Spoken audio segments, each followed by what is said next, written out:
as a PBL tutor, it's quite challenging. Who found it challenging today sitting in what I call the hot desk, hot chair? Yes, it was, wasn't it? It's a very different feeling to sit in that chair and be not the giver of information, but the facilitator of the students understanding that information. So she's put this on, she recognises, and we all recognise these challenges, and they can present themselves in many ways, and in the student, not just ourselves, but in the student way and the whole group.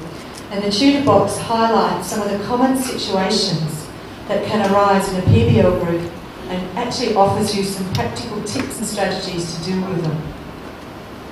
The tools can be used as a starting point in assisting with the knowledge, but you know, one thing that as you get on being a PBL tutor, you will actually turn to your students and they will be part of helping you to resolve that. That's what she also says in there.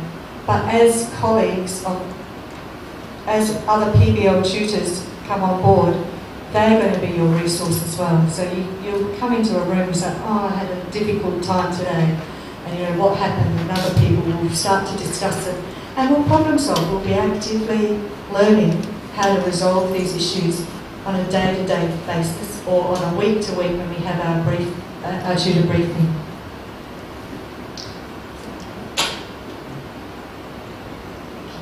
So this most probably is a little bit small for you to read, but that's why we're going to give you the hard copy. But as you can see, it acknowledges the difference between the student and the group. And you know, the student, we can have the quiet student. Did anybody have a quiet student who didn't say anything in the group? Yeah. So she's got some tips there. The dominant student, the one who wants to tell you that they're going to solve all the world's problems and they want to put it up on the board and they don't want anybody else to speak, she's got some tips on there. The complacent student, don't need to know that, I know that. You know, there's some tips on that.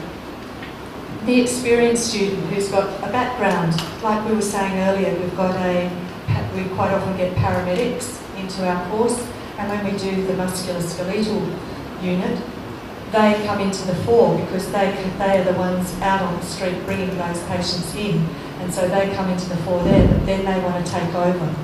And so it's about how you manage those sorts of things. Then the really difficult ones, and I think the ones that not only, when we have a student problem, we can actually pull that student aside and we could actually have a chat. There's lots of different ways that we can cope with it. But when we've got a group problem, I know you want me to use that, don't you? Thank you.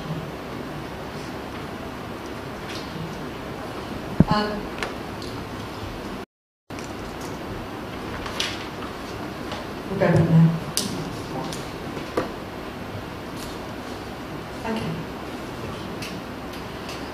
So when you've got group problems, the important thing is she's got some tips here as well. So you know, we might have a group that lacks cohesion, a group that actually doesn't really like each other, and you know that does happen, and it happens in the workplace. So it's good to work out how to deal with that here. And she's got some tips in there about that. We've got an impatient group. Oh, you know, we want to get out quickly. You know, and the tutor's just keeping us back. And it's like the first slide that I gave everybody. You know, it's really slow, the first slide, but then it speeds up after. The pedantic group, the ones that really want to go down the line of every single little tiny bit. They want to understand everything, right down to the atomic level. Those students, we call them, they want to understand the minutiae, they want to understand the tiny little bits of it. She's got some good information about that. And those groups frequently go over time, frequently go way over the learning issues, and sometimes don't cover some of the learning issues because they're so focused on some of the ones that really fascinate them. And then we've got the disrespectful group. I don't know whether that's going to be an issue in Vietnamese culture because, you know, in the Australian culture we do certainly have that, but I have not experienced that at all here. But you might have it. We just don't know. So this, I won't read them all through, but it does actually have lots of tips and strategies and things. But what I should say about the group is that the group, you kind of want to let the group solve their group problems as well.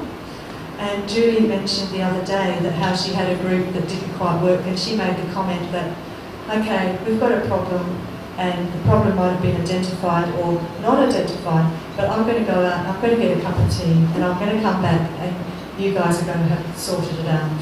And that works too. That actually does work, because they can then be a bit rude to each other, but then they can have to work it out and be polite by the time we get done.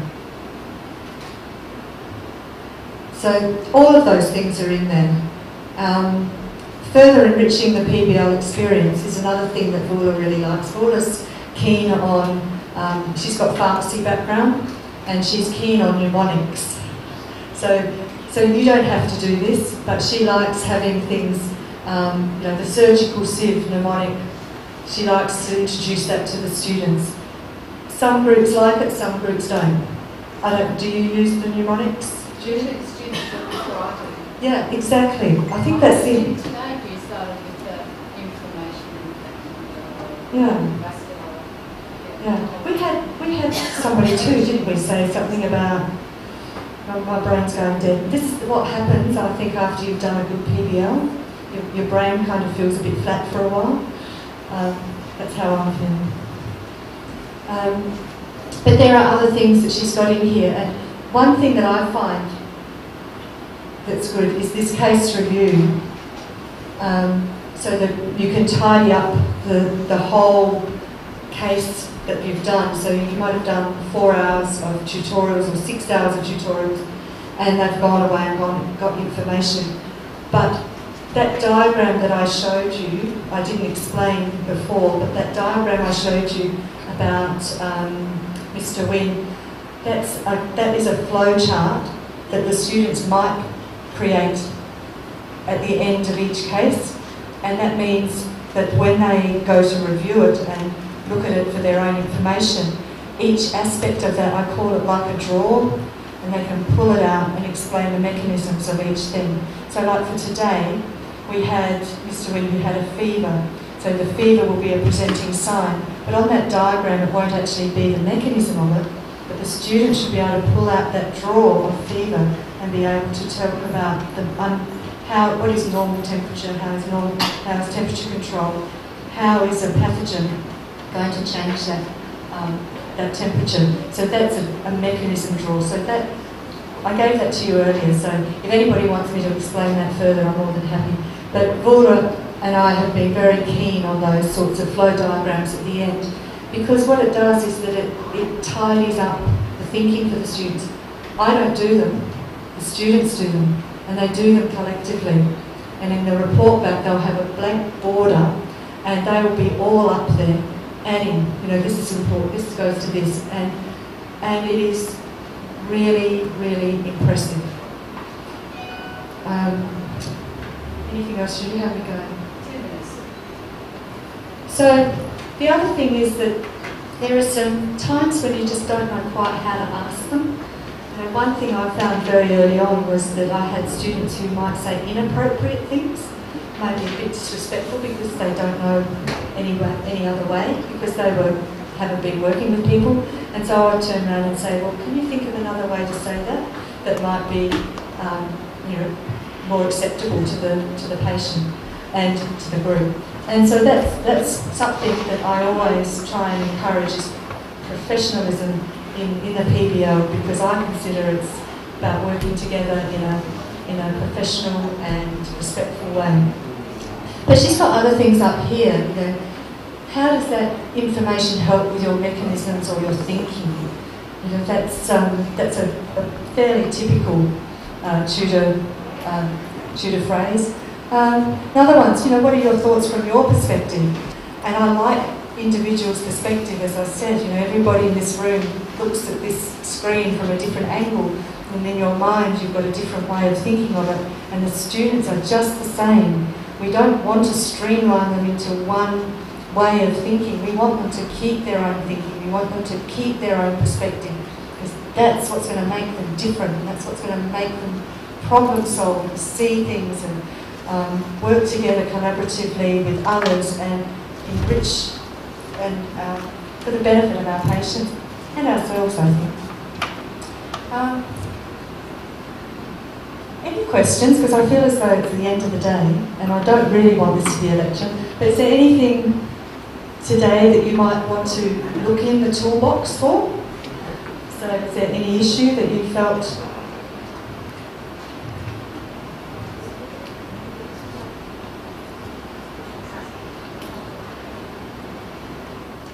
So it was all perfect, wasn't it? Somehow I doubt that.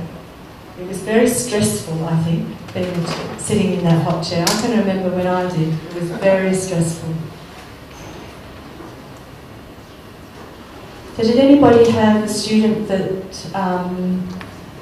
insisted on a particular way of thinking or wanting to dominate? Did anybody have anybody dominate?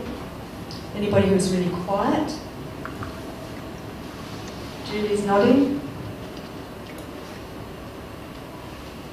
So how do you think we might look at that? So what we might do is just quickly go back. So up here we've got the quiet student. So this is not hard and fast. You do what you think is right, but if you get stuck, you can come back here. The quiet student rarely gets involved in a group, lacks confidence and may speak softly when spoken to. I found it difficult to hear today. I don't know, I don't think they were speaking softly. I think it was, or maybe they were, maybe it's my hearing. Or avoid sharing information verbally on the board. That's a really typical one of being really quiet. They might have lots of information. You might sit next to them, see that they've got lots and lots of information there, but they're reluctant to get up because they're just, a bit unsure. They're a bit scared, actually. They're a bit scared. So one thing that's really important is to say that it's a safe environment, and it's also the safe environment that they can get up there. But the other thing is, I find that it's important to invite a student up. It's okay to get up. Would you please get up? Be very polite, and they'll go, I'm not sure. I'll be okay. So there are lots of little things. But I'll just see whether I can scoot through and see whether Laura's got some tips. Yeah? I have to read it properly. I can't see it up there. I should have circled it. Can anybody see up there? Sometimes you have to take the student away from the group and talk to them. And certainly at Flinders, the first unit of work that they do with PBL, we have 2 meetings throughout that period with the students, each student individually. We call it a one-on-one. And the first one is a chat about it and what they're feeling, how they're coping. If there's anything that I can do to help them, because that's another thing with the quiet student. Can I help you, present your work? Because quite often it's just that they're shy. And so they might say to me, yes, I would like you to invite me up. It says, can you see it, Julie? Well, I was just thinking that the list on student. Can I just say? Yeah. So we had a quiet student. We had a couple of quiet students. In fact, I think we had a lot of quiet students in my group. Although it might have been my hearing. I kept really having to lean in to hear. But there are a number of reasons for that. We did an experiment in the last rotation. There was Trong, I think, was the tutor. I can't see him right now. But we realised that there were 2 girls who were actually sitting behind the view of the tutor, and they were hiding. And they weren't in the spotlight, so they were able to avoid all the time. So the first thing we did was Twan walked in and he said, I want everyone to stand up, and I looked at him like he was mad. And they said, I just want you to move the chairs around. So he moved the chairs around, then he positioned himself where he could look directly at these quiet students. And then the other thing he did was he insisted that somebody else be the scribe. So, one of the quiet people actually picked up the pen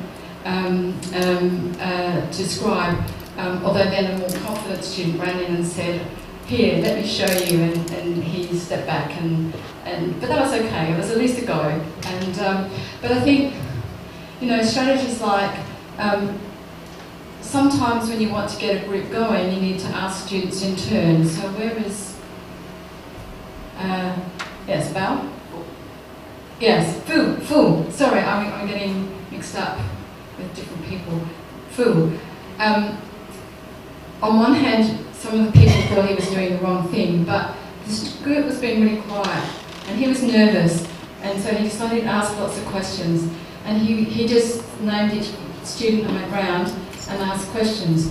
And although that meant the dynamic was tutor to student, tutor to student, tutor to student, tutor to student, it actually got everybody talking, and it gave the quiet people an opportunity to actually get used to speaking, and then it was step back.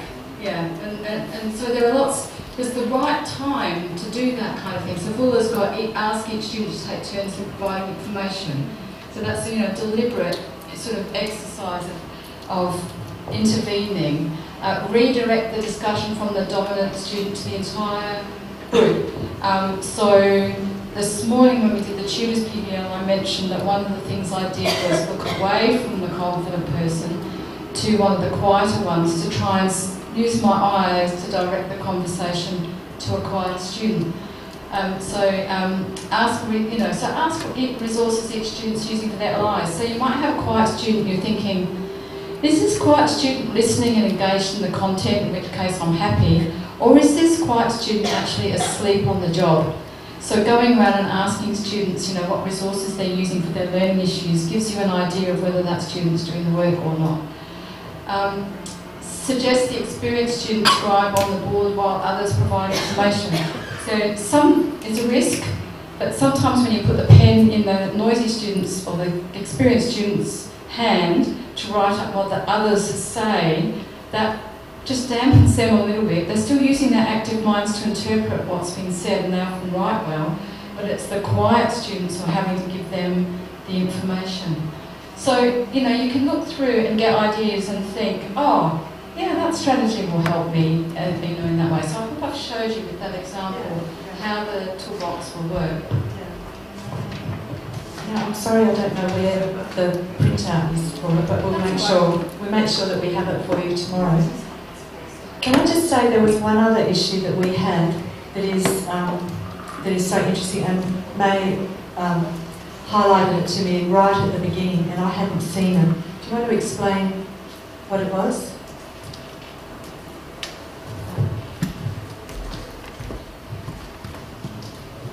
At the beginning of the PBL session, there is a student using his tablet to Google information about the symptoms, the key information on the table, and I asked Zhu if it's possible for the student to do so at the beginning of the first tutorial. Yeah, it's a common thing, and what happens is that the students don't tend to brainstorm as much, and they look up the answers and then that's it. They don't go further. So we ask them to close it off for the time being.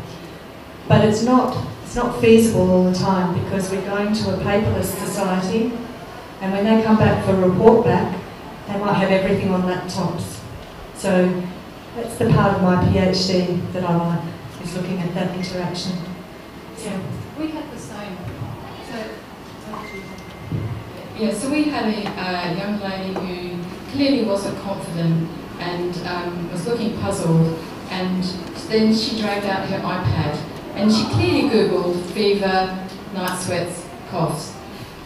But the interesting thing was, and we talked about it, people said, should we be allowing them to have their iPads in the tutorial, and what the effect is? And we said, well, there's a debate about it. The jury's out. On one hand, it can shut down thinking and debate, but the effect it had in our group was actually quite interesting, because she was kind of keeping it a bit hidden and the other students weren't really noticing. And it gave her just a few little bits of key information to start being confident enough to contribute. She was just checking And you know, she needed that little confidence just to say, oh, if it's on the iPad, then it's probably I can put it into digital world. So, and I know, because I'm Jill's PhD supervisor, I know that Jill has many examples like that in her PhD. I think the important thing was the reason why I said for this particular one, for them to encourage them to put it down, was because they were creating a little discussion in the corner with a separate discussion with the one had their iPhone, the other one. There were actually 2 iPhones, those 3 people in that corner. One had the iPad and 2 iPhones, and then one of them came up with a differential of pulmonary disease, and they couldn't quite understand what pulmonary meant. So that's an example. It can be a problem. So you have to be able to look at it for what it is at the time, see whether it's interfering, see whether it's adding to the non-confident student. I think it's time to say, have a good night. Thank you. What time back tomorrow? I think it's 8:30.